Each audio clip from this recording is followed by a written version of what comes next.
The atmosphere right now, it's absolutely electric. The stakes are unbelievably high, and we are looking at a literal hostile takeover in the making. The New York Knicks have pushed the Philadelphia 76ers to the absolute brink. So let's dive right into this, because what went down in Game 3 is just an absolute masterclass in resilience, rivalry, and pure high-stakes playoff basketball. But, to truly understand the weight of this moment, we really have to go back to before tip-off. Think about the isolation of a single, empty stadium seat. It perfectly captures a fear that the Sixers MVP felt deep down in his core. Listen closely to this. "Don't sell your tickets. This is bigger than you. We need you guys." That was Joel Embiid's desperate, haunting pre-series plea to the fans. He totally knew the invasion that was threatening their home court. And despite that plea, we're now looking at a devastating reality for Philadelphia. 3-0. No one wants to look up and see that glaring deficit on the scoreboard, but it tells the whole crushing story.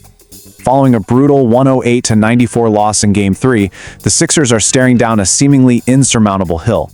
I mean, the weight of this deficit is heavy, it's suffocating, and it's putting the Sixers season firmly on life support. So who exactly is dealing this crushing blow? Well, enter the Nova Knicks. Now, what's really interesting here is the deeply rooted, shared history of this New York trio.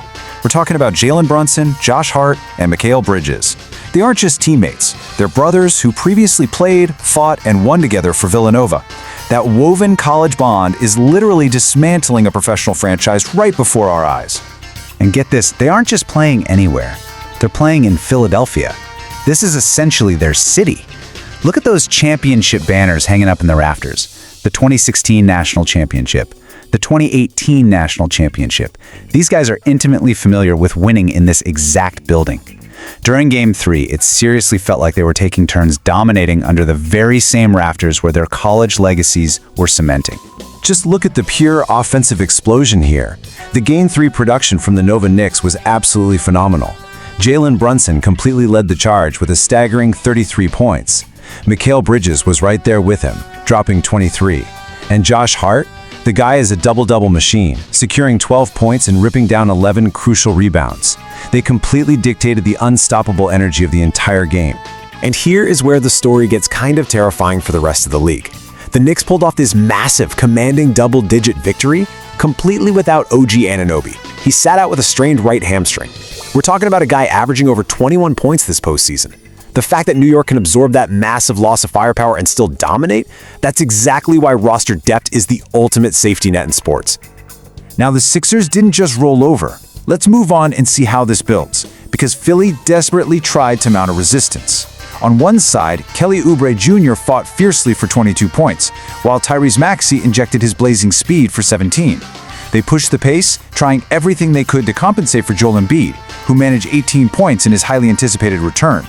It was a frantic, desperate fight to keep their hopes alive. But we really need to ground ourselves in the reality of Embiid's situation right now. It has been an absolute uphill battle for him. Returning from an appendectomy, missing Game 2 with a sprained ankle and a sore hip. Honestly, scoring 18 points in that condition is a pure testament to his grit. We all remember his stunning past comebacks, but beating these Knicks 4 straight times with this broken body, that's a completely different mountain to climb. And yet the Sixers pushed. Early in the fourth quarter, you could literally feel the tension in the arena. Quentin Grimes catches the ball, and swoosh, he hits his first three-pointer. Then he hits another one. Suddenly, Grimes has trimmed that massive Knicks lead down to a razor-thin 4 points.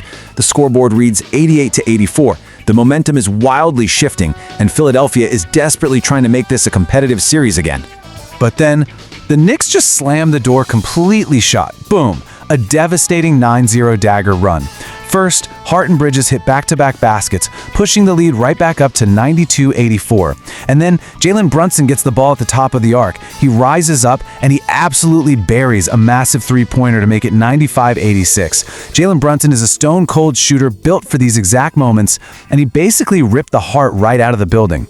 Right in the middle of all that chaos, an unexpected storyline emerged, and this brilliantly illustrates the sheer depth of this game's drama.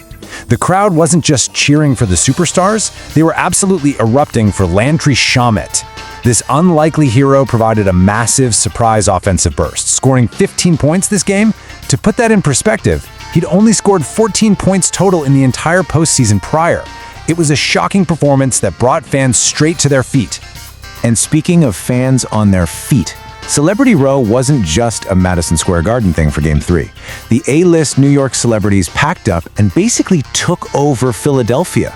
We're talking Spike Lee, Timothée Chalamet, Tracy Morgan, Ben Stiller. Actually, when Landry Shamet buried that late three, Timothée Chalamet literally leaped from his seat to loudly applaud him. The away arena was turning right into a home game for New York. Which brings us to the ultimate emotional climax of the night. Embiid's absolute worst nightmare completely came true. Thousands of New York fans managed to circumvent the ticket restrictions. They invaded the rival arena. And as the clock ticked down, the building vibrated with deafening chants of "Let's go Knicks." They took over the building. They took over the series. It was a hostile takeover in every sense of the word. Having your own home court flipped entirely against you, the psychological devastation of that is just massive. The shadow is now cast. The clock is ticking down to 0 on the Sixers season.